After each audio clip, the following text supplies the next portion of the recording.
Ay, mga pangga, kamusta kayong lahat mga pangga? Anong balita? Ayan, nandito tayo sa labas. Ayan, nandito nakikita nyo na si pangga nyo. Matagal-tagal na tayo hindi nakapag live kasi busy sa trabaho talaga. So, syempre, priority natin ang trabaho dito mga palanggano. Hindi natin tawag dito konsintihin din yung sarili natin na magtrabaho. Anyway, ito lang naman update lang. Grabe ang ang eyebags ko. So ayan, tayo ay nagmamaritisang tayo dahil ang dami na mga nangyayari sa Pilipinas ngayon. Hindi mo na maintindihan talaga. Sobrang dami ang mga nangyayari sa Pilipinas. Ayan, nagchichismis ang dalawa. Ayan, mayroon tayong ipapakita sa inyo mga palangga.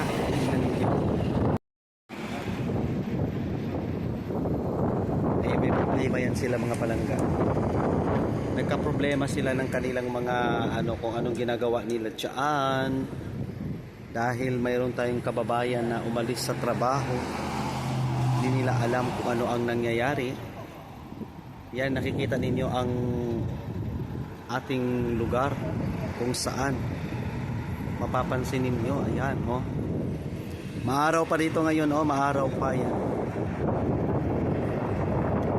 Grabe lakas ng hangin, guys. Sobrang lakas ng hangin talaga mga upa.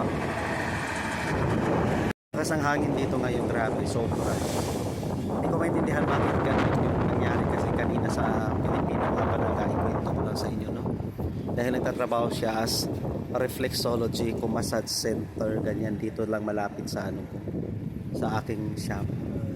Ngayon, ito pala si kabayan nagkwento sa akin ng problema daw sa kanya nung dumating na yung babae, kumbaga amon niya, kumbaga nanay ng amon niya. Ayun, nagkakaproblema na sila. So bago lang yung Pilipino dito mga palangga.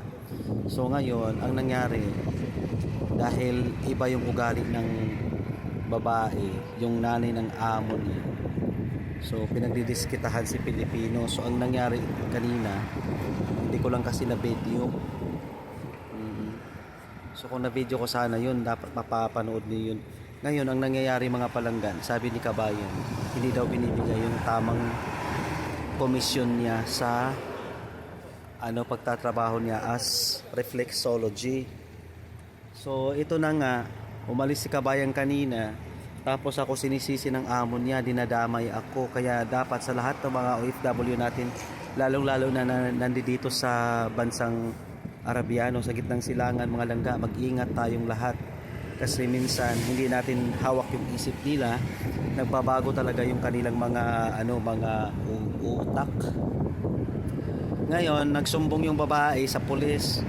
Ngayon, bumunta yung pulis, kinausap ako, ano daw problema. Kinuwento ko ng totoo. Akala ko naman kung ano ang mangyayari. So, sa akin wala naman, bakit naman ako kabahan, di ba? Yun. So, kanina, nung pumunta na yung pulis, kinuwento ko kung anong kwento ni kabayan. So, kaya nagtaka ako, sabi ko, nagpapunta pa ng pulis. So, nung pinapupunta ko yung pulis mga langga, alam niyo ba kung sabi ko sa kanya? Sabi ko sa pulis, alam niyo, ako binibideo ako ng babae. Kung tutuusin, pupunta ako ng gobyerno, isusumbong ko siya, mumulta siya ng 10,000 reals. Tumatawa lang yung pulis sa akin. Patingnan niyo. Napakaano talaga, ibang-iba talaga dito ang kanilang patakaran pagdating sa mga ganyang klase. So ngayon, si kabayan ay umalis na si kabayan, hindi na nagtatrabaho dito. Hindi natin alam kung nasaan si kabayan ngayon. Dahil sabi niya sa akin ay ayaw na daw niya magtrabaho. Ganon. Okay mga palangga, maraming salamat sa panonood. Yun lamang po, ililiwanagin natin kung ano ang katotohanan. Dahil tinatanong-tanong ko pa yung kabayan natin kung ano talaga ang problema. So yun lamang po, bye!